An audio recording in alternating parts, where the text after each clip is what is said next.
Mark was a valorous man in many regards, including the last 15 years of his marriage after his first wife fell, broke her neck, and became quadriplegic. He took care of her in the house for 15 years, which meant going and doing brief jobs in, his specialty was masonry. He did cement, he laid bricks, he laid blocks, was part of many crews, but had to return every 4 hours to help her emit her fluids, because quadriplegics' entire system shut down. They can no longer deal with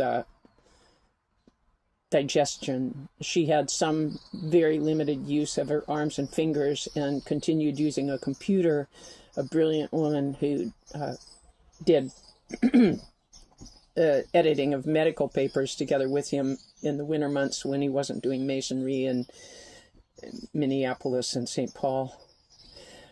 And he took care of her. He loved her, fed her. He had to do everything. He had to brush her teeth. He told me this when he met me,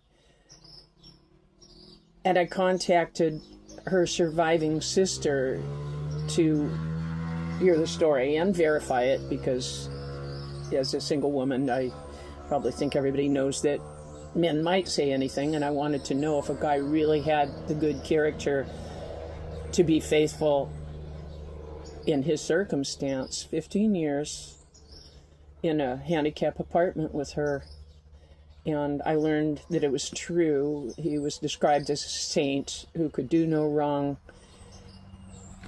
In the words of his family, her family, period. I'm sorry, I'm used to working with Android text right now, and I'll try to stop punctuating this story. He once heard her say, "Why don't you find another woman?" And he told her, "Don't ever say anything about that again." He was the consummate faithful man. And this is why I was very honored to marry him, because, as Aristotle said, personality shows on the exterior, and character is only learned through time by observing choices.